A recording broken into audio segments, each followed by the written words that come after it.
Oke, baik. Assalamualaikum warahmatullahi wabarakatuh.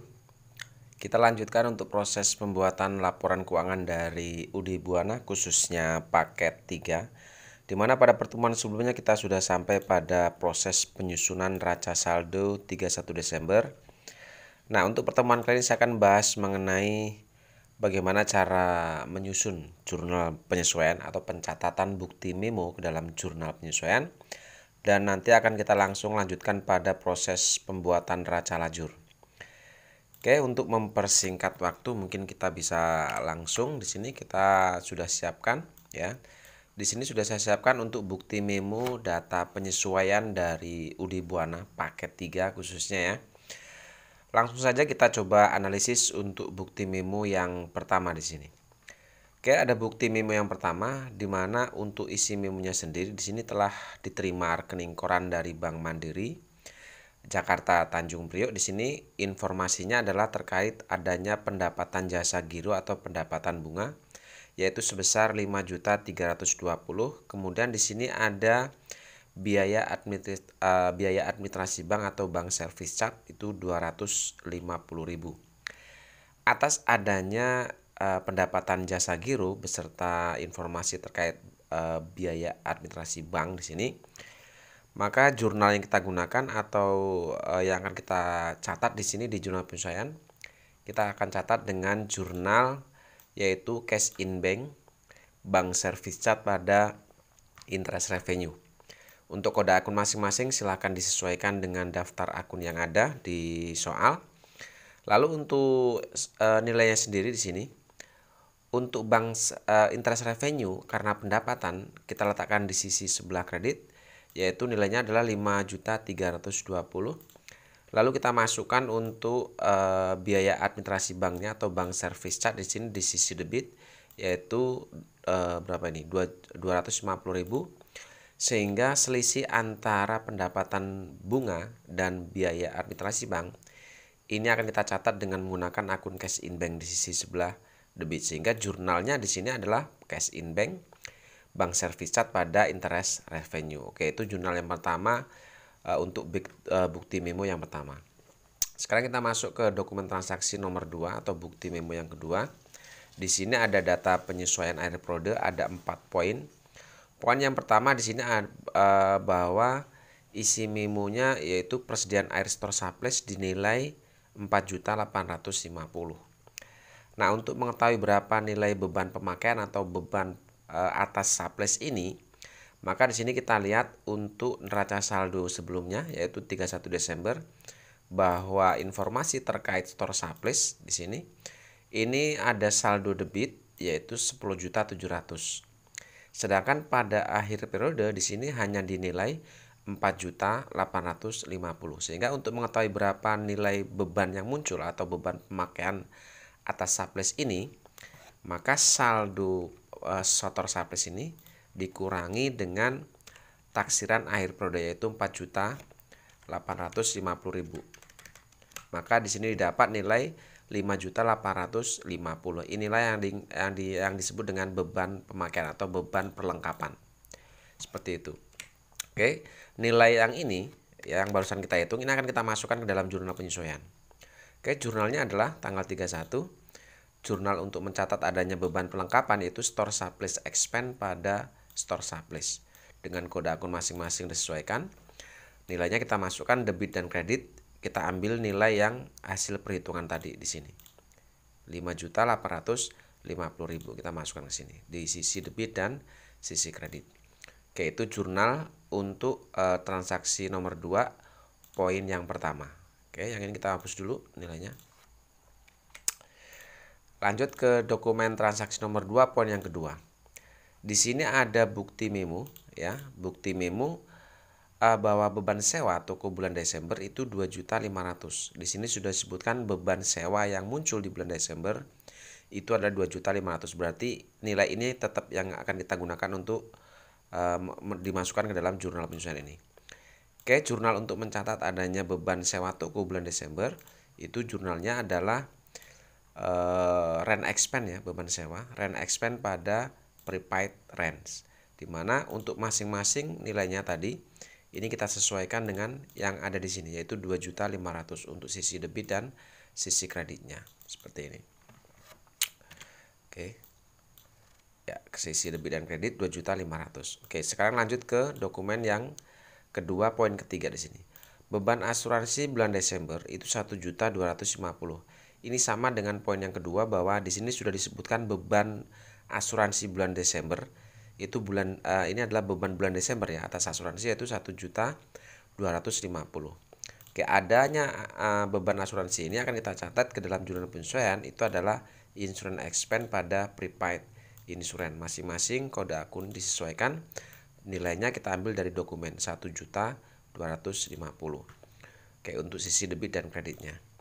Oke, untuk poin yang keempat, di sini taksiran kerugian piutang dagang itu 5% dari saldo piutang per 31 Desember. Berarti untuk taksiran piutang di sini disebutkan 5%. Nah, untuk mengetahui berapa beban kerugian atau beban kerugian atas piutang, maka kita lihat saldo piutangnya di sini.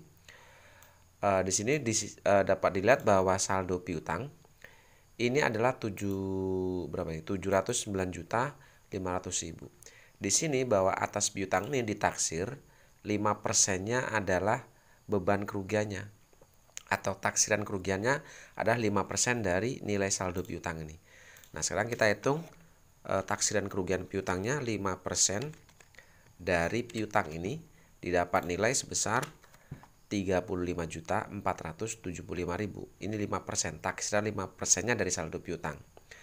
Lalu untuk mengetahui berapa beban kerugian piutangnya, kita lihat di sini ada saldo cadangan kerugian piutang atau allowance for doubtful debt itu 19 juta. Oke, di sini beban taksiran kerugiannya adalah 35.475.000. Kemudian ada cadangan kerugian piutangnya 19 juta. Sehingga untuk mengetahui berapa beban kerugiannya di sini, maka saldo dari 5% tadi dari piutang, 5% dari piutang dikurangi dengan nilai cadangan kita, didapat 16.475.000. Nah, 16.475.000 inilah akan kita catat ke dalam jurnal. Oke. Jurnal untuk mencatat adanya beban kerugian piutang, maka digunakan akun bad debt expense pada allowance for doubtful debt. Dengan kode akun disesuaikan, nilainya sama tadi yang kita hitung di sini. Nilainya adalah 16.475. Kita masukkan ke sini. 16.475 untuk sisi debit dan sisi kreditnya. Oke. Itu bukti memo yang kedua, poin keempat. Oke, sekarang kita masuk ke dokumen transaksi bukti memo yang ketiga. Bahwa di sini ada data atau isi memo terkait penyusutan ya.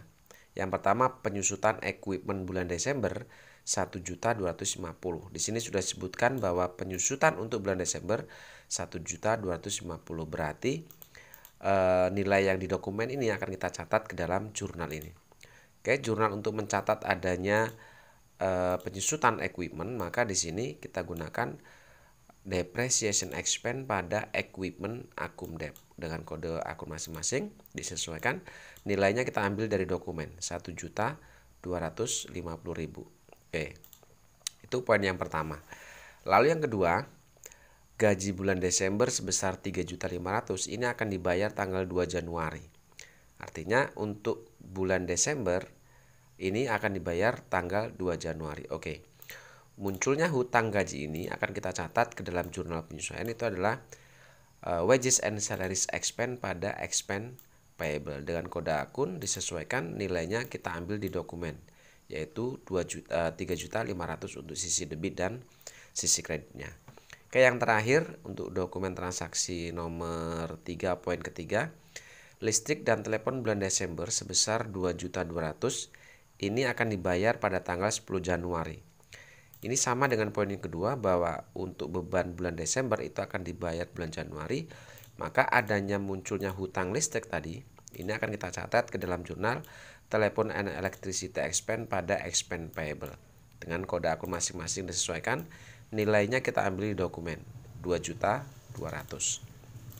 Oke, itu untuk bukti transaksi yang ketiga, poin yang ketiga. Sekarang kita masuk ke dokumen yang terakhir, yaitu dokumen transaksi nomor 4, bukti memo terkait PPN dan PPH di sini. Oke, isi memo yang pertama, oleh karena pencatatan PPN income dan PPN outcome sesuai dengan faktur pajak standar, maka kedua akun tersebut dapat ditutup saldonya dipindahkan ke PPN payable. Oke, di sini untuk menutup adanya akun PPN outcome dan PPN income, maka kita lihat di sini untuk di neraca saldo bahwa PPN outcome ya, di sini PPN outcome ini saldonya ada di sisi kredit. Sedangkan PPN income ini ada di sisi debit. Karena permintaan soal di sini disuruh untuk menutup kedua akun ini, maka kedua akun kita tutup dengan cara membalik akun tersebut saat nilai saldonya. Yang PPN outcome itu ada di kredit, maka kita masukkan di penyesuaian, kita masukkan di sisi sebelah debit. Sedangkan untuk PPN income tadi di sini itu ada di sisi sebelah debit saldonya, maka kita masukkan di penyesuaian, itu kita letakkan di sisi sebelah kredit. Kemudian kedua akun itu dapat ditutup saldonya dipindahkan ke PPN payable. Nah, kita lihat di sini, kita masukkan dulu nilai kode akunnya. Kita masukkan nilai dulu bahwa PPN outcome ini tadi 104.800 nilai saldonya. Kita masukkan di 104.800. Lalu kemudian untuk PPN income-nya di sini 99.280 kita masukkan di sisi sebelah kredit 99.280. Oke. Kedua akun tersebut atau kedua akun ini dapat dipindahkan saldonya ke PPN payable. Kita masukkan untuk akun PPN payable di sisi sebelah kredit ya, di sisi sebelah kredit. Lalu kode akun yang kita masukkan, nilainya itu adalah selisih antara PPN outcome dan PPN income ini. Oke, 104.800 dikurangi dengan 99.280, maka didapat nilai untuk PPN payable-nya itu adalah 5.520.000. Oke, itu poin yang pertama.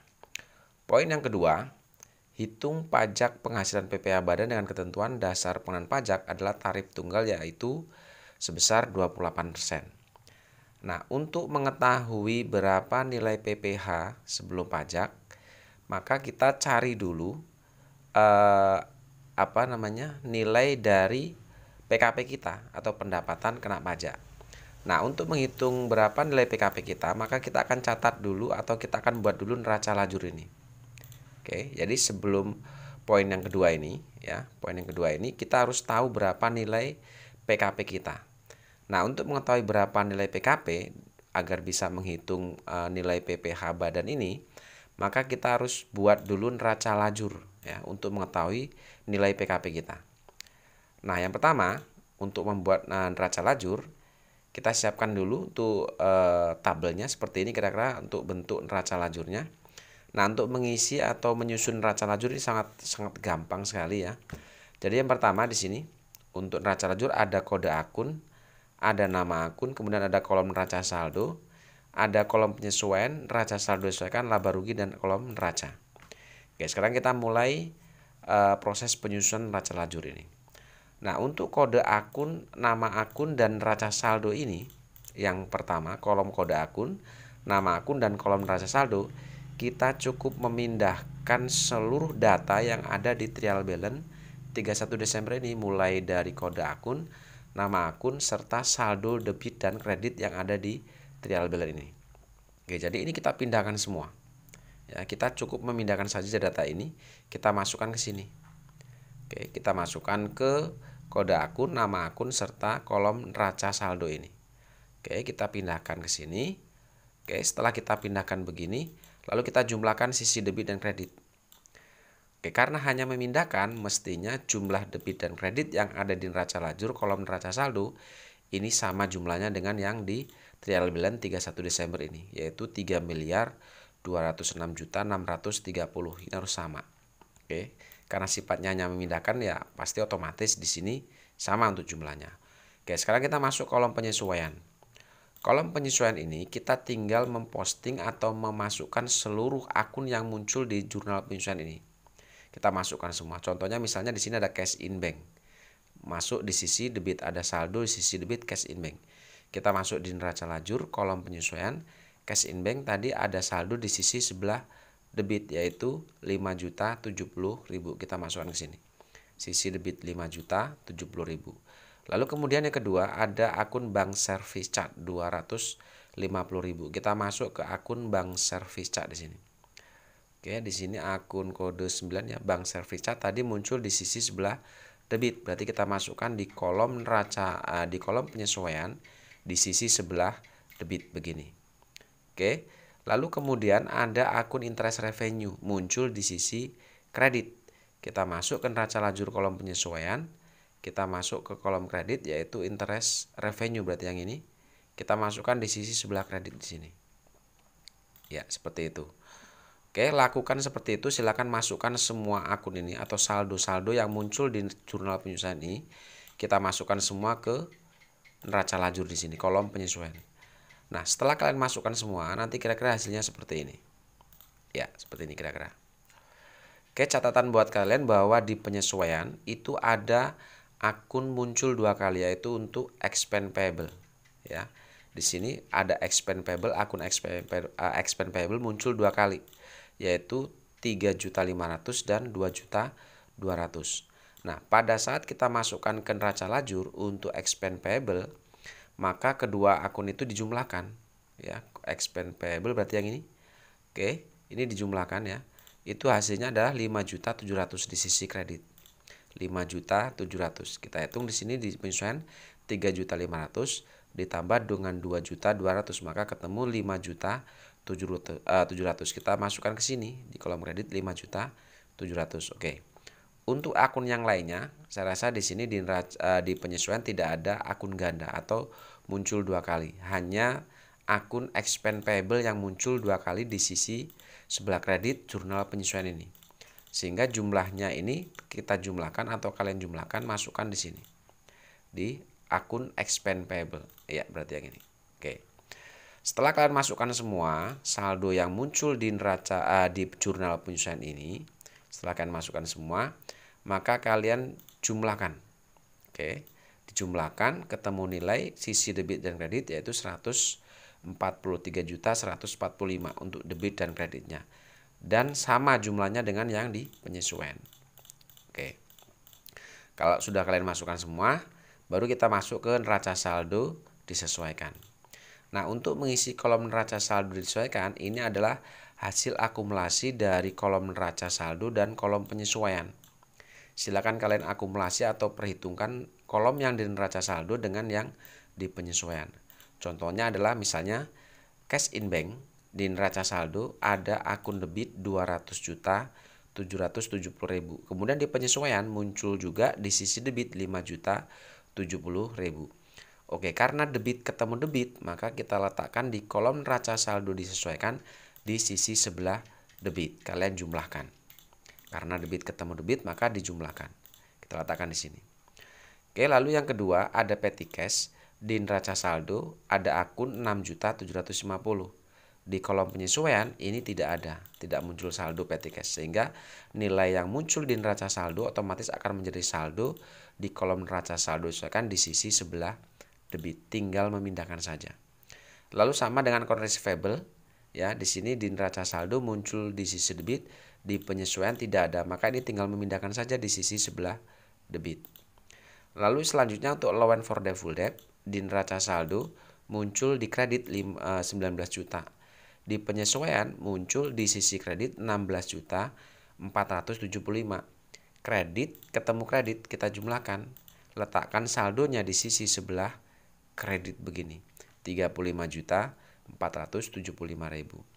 Oke, lalu untuk merchandise inventory di sini karena hanya muncul di neraca saldo, maka ini tinggal memindahkan saja ke sini di sisi sebelah debit. Oke, lalu kemudian untuk store supplies, ya. Store supplies di neraca saldo muncul di sisi debit 10.700.000. Di penyesuaian muncul saldo di sisi sebelah kredit 5.850.000.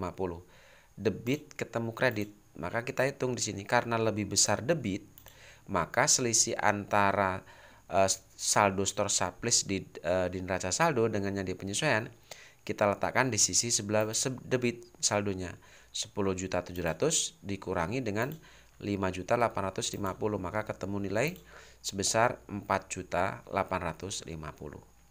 Lalu kemudian prepaid insurance debit ketemu kredit sama seperti tadi. Karena nilai saldonya lebih besar yang ada di neraca saldo di sisi debit, maka 15.300.000 dikurangi dengan saldo kredit 1.250.000. Selisihnya karena lebih besar di debit, maka kita letakkan di neraca saldo disesuaikan di sisi sebelah debit 14.050.000. Oke, silakan lakukan seperti itu ya. Kalian perhitungkan sisi kolom neraca saldo dengan penyesuaian seperti yang saya contohkan. Kira-kira nanti kalau sudah kalian masukkan semua, hasilnya kira-kira seperti ini. Ya, seperti ini hasilnya. Oke, setelah kalian masukkan semua, lalu dijumlahkan sisi debit dan kredit. Maka ketemu nilai untuk debit dan kredit 3.136.095.000 untuk kolom neraca saldo disesuaikan. Oke, sekarang kita masuk ke kolom laba rugi. Nah, untuk kolom laba rugi, karena laba rugi ini terkait bicara tentang pendapatan dan beban, maka untuk mengisi kolom laba rugi, kalian cukup berpatokan pada data yang ada di kolom neraca saldo disesuaikan ini. Oke, ini adalah data yang kita gunakan untuk menyusun laba rugi. Jadi datanya kita mengambil dari kolom neraca saldo disesuaikan ini. Nah, karena laba rugi itu terkait pendapatan dan beban, maka akun pendapatan dan beban itu, seluruh akun pendapatan sampai beban itu ada di kode 4 sampai dengan kode 9 ini. Oke, ada di kode 4 sampai kode 9. Nah, nilai saldonya kita ambil dari kolom neraca saldo disesuaikan. Nah, untuk saldo kode 4 sampai kode 9 ini adalah saldonya. Oke, berarti untuk mengisi kolom laba rugi, kalian cukup memindahkan saja saldo ini yang ada di kolom neraca saldo disesuaikan, yaitu mulai dari kode 4 sampai kode 9. Kalian masukkan ke kolom laba rugi ini. Kita tinggal memindahkan saja. Yang saldonya ada di kredit, kalian pindahkan di kredit. Lalu yang debit ini, kalian masukkan di sisi sebelah debit di sini, di kolom laba rugi. Oke. Lalu selanjutnya ini juga kredit, kita masukkan di kredit. Yang ini debit, kita masukkan di debit. Oke, selesai. Untuk mengisi kolom laba rugi. Cukup seperti itu, simpel sekali. Oke, selanjutnya setelah kalian masukkan atau kalian pindahkan data yang ada di neraca saldo disesuaikan mulai dari kode 4 sampai kode 9 ke kolom laba rugi di sini, maka kita jumlahkan sisi debit dan sisi kreditnya. Oke, di sini setelah saya jumlahkan, maka ketemu nilai debit dan kredit. Untuk sisi debit itu 1.472.264.942, sedangkan di sisi kredit 1.612.720.000. Nah, kolom laba rugi yang saldonya ada di sisi sebelah kredit ini menunjukkan saldo pendapatan. Sedangkan yang ada di sisi sebelah debit ini menunjukkan saldo beban. Sehingga kalau kita lihat di sini, jumlah nilai saldo pendapatan ini lebih besar dari nilai saldo beban. Maka kita kurangkan untuk mengetahui berapa nilai laba kita. 1.612.720 dikurangi dengan saldo beban atau jumlah beban 1.472.264.942. Di sini didapat nilai selisih antara pendapatan dan beban itu adalah 140.455.058 rupiah. Inilah yang disebut laba bersih sebelum pajak. Oke, kita masukkan ke sini sebagai laba bersih sebelum pajak. Ya. Nah, laba bersih sebelum pajak inilah yang nanti akan kita gunakan untuk menghitung PPh badan ini. Oke, sebelum kita masuk ke penyesuaian untuk menghitung PPh badan, kita selesaikan dulu neraca lajurnya. Oke, sekarang kita masuk ke kolom neraca ini. Ya, sama dengan laba rugi, kolom neraca atau untuk mengisi kolom neraca, kalian cukup mengambil data yang ada di neraca saldo disesuaikan ini.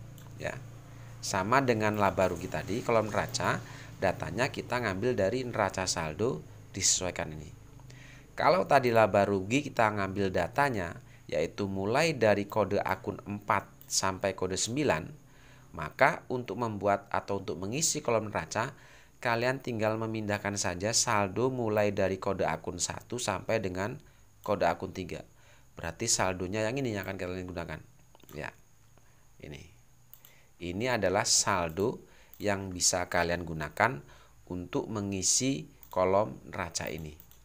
Jadi sekali lagi, kalau kolom laba rugi tadi mengambil data di neraca saldo disesuaikan mulai dari kode 4 sampai kode 9, maka untuk mengisi kolom neraca kalian cukup mengambil data yang ada di neraca saldo disesuaikan mulai dari kode akun 1 sampai kode 3. Berarti yang ini. Oke, berarti data ini akan kalian pindahkan.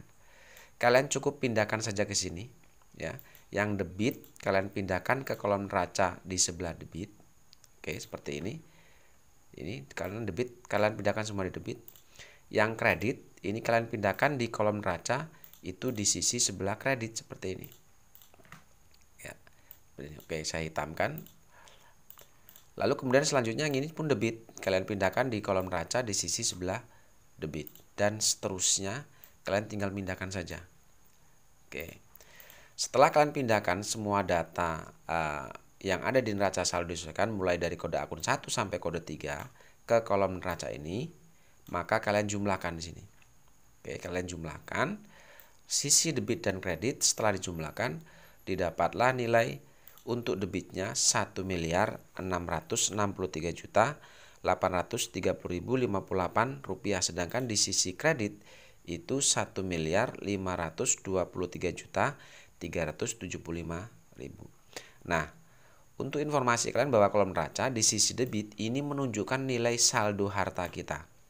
Sedangkan untuk sisi kredit ini menunjukkan nilai saldo antara hutang dan modal. Seperti itu. Nah, kalau kita lihat sisi debit atau sisi jumlah harta ini lebih besar dari jumlah hutang dan modal. Nah, selisih antara harta, hutang dan modal ini kalau kita hitung, ini selisihnya harus sama dengan selisih laba bersih sebelum pajak ini. Kita hitung 1.663.830.058 rupiah dikurangi 1.523.375.000, ketemu hasil di sini adalah 140.455.058 rupiah, sama dengan selisih laba ini. Oke, setelah kolom neraca selesai, baru kita akan coba hitung laba bersih setelah pajak ini atau setelah PPh ini. Oke, kita masuk ke jurnal penyesuaian. Kita akan selesaikan untuk bukti dokumen yang kedua atau bukti memo yang poin kedua ini. Oke, sekarang kita masuk ke sini. Kita hitung dulu tadi didapat bahwa di di neraca lajur tadi didapat nilai laba itu 140.455.058 rupiah. Ini akan kita perhitungkan dengan nilai pajak ini, tarif pajak 28% ini. Oke, jadi kita hitung 140.455.058 rupiah. Ini akan kita perhitungkan dengan tarif pajak yang 28% ini. Kita hitung di sini, kita masuk ke penyesuaian, kita perhitungan pajak. Tadi labanya adalah 140.455.058 rupiah dikalikan dengan tarif pajak 28%. Maka didapat hasilnya 39.327.416 rupiah. Inilah yang kita catat ke dalam jurnal. Oke. Jurnal yang diminta di sini adalah catat PPh ke dalam income tax expense dan income tax payable. Oke, sekarang kita akan catat di sini tanggal 31 income tax expense pada income tax payable. Perhitungkan income tax payable dengan prepaid tax. Oke, berarti kita masukkan untuk akun prepaid tax di bawah sini. Nah, kita masukkan untuk income tax payable. Di sini kode akun diisi dulu, oke. Income tax expense ini kita ambil dari nilai perhitungan tadi. Berarti yang ini hasilnya 39 juta. Ya, beban pajaknya adalah 39.327 sekian. Kita masukkan di akun income tax expense. Oke, kita masukkan ke sini. Berapa tadi? Oke, 39 juta 327.416 rupiah ya, 39.327.416 rupiah. Oke, di sini untuk income tax payable-nya ya, income tax payable diminta untuk diperhitungkan dengan prepaid tax. Kita lihat saldo prepaid tax di sini. Oke, untuk nilai saldo prepaid tax sendiri itu 15 juta. Oke, kita masukkan di sini 15 juta di sisi sebelah kredit. 15 juta. Oke. 15 juta. Ya. Kemudian income tax payable-nya itu adalah selisih antara income tax expense dengan prepaid tax ini. Berarti 39.327.416 dikurangi 15 juta, maka didapatlah nilai sebesar 24.327.416. Oke. Setelah itu, ya, setelah ini selesai, maka otomatis income tax expense ini dan income tax payable serta prepaid tax ini kita akan masukkan ke laporan laba rugi tadi. Oke, kita masukkan di sini, ya. Kita masukkan income tax expense ada di sisi debit 39.327.416. Kita masukkan ke sini. Untuk akun income tax expense, berarti yang kode 9 ini. Oke, di penyesuaian di sisi sebelah debit dia otomatis masuk ke sini. Di sisi debit kita masukkan 39.327.416 rupiah. Oke, untuk kemudian yang income tax payable ada di sisi kredit 24 juta sekian. Kita masukkan di sini income tax payable di sisi sebelah kredit. Nah, di sini otomatis dia akan langsung ngisi. Karena ini saya isi dengan menggunakan rumus, jadi saat kita mengisi atau ini terisi, maka otomatis di sini akan otomatis terisi. 24.327.416 di sisi sebelah kredit sesuai dengan yang di jurnal penyesuaian ini. Lalu prepaid tax juga muncul di sisi kredit 15 juta. Kita masukkan di sini di prepaid tax kolom penyesuaian di sisi sebelah kredit 15 juta. Seperti ini. Oke, setelah jurnal yang ke berapa nih? Yang terakhir ini atau yang terkait perhitungan PPh ini kita buat ke dalam penyesuaian, kemudian kita masukkan ke neraca lajur seperti ini, seperti tadi. Maka otomatis di sini akan ketemu laba, berubah di sini labanya. Di sini akan ketemu laba. Kalau tadi sebelum pajak kita dapat 140.455.058 rupiah, maka saat pajak ini dihitung, ya, pajak ini dihitung, kemudian saya masukkan ke dalam jurnal, kemudian dari jurnal penyesuaian kita masukkan ke neraca lajur seperti ini yang tadi, maka otomatis di sini ketemu laba 101.127.642. Inilah yang disebut dengan laba bersih setelah pajak. Kita masukkan di sini 101.127.642 rupiah. Jadi kalau tadi sebelum pajak itu didapat nilai laba 101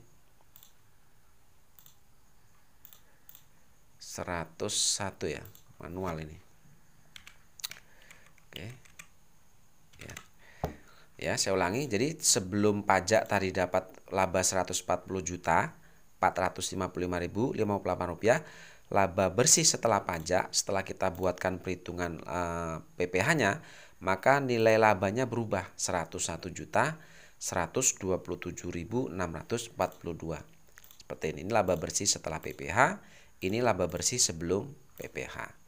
Oke, lalu kita jumlahkan paling bawah, ini kita turunkan, ini kita jumlahkan ke sini labanya, lalu kita jumlahkan ke sini juga, dia otomatis dia berubah, otomatis dia akan sama seperti ini. Oke, untuk kolom laba rugi sudah balance seimbang, untuk kolom neraca juga di sini kalau kita lihat sudah seimbang. Oke, saya rasa ini untuk pembahasan terkait neraca lajur beserta perhitungan laba, yaitu yang sebelumnya kita buat neraca lajur dulu. Dari neraca lajur tadi didapatkan laba bersih sebelum PPh, lalu setelah dapat PKP atau penghasilan kena pajak ya, yang sebelum pajak tadi, lalu kita perhitungkan dengan nilai pajak nilai persentase dengan tarif pajak 28%, maka didapatlah laba seperti tadi di sini 39 juta sekian.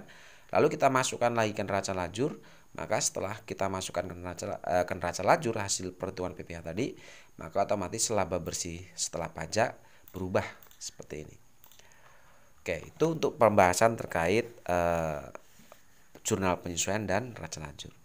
Kita lanjutkan untuk pertemuan berikutnya terkait pembuatan laporan laba rugi dan laporan perubahan ekuitas. Terima kasih. Assalamualaikum warahmatullahi wabarakatuh.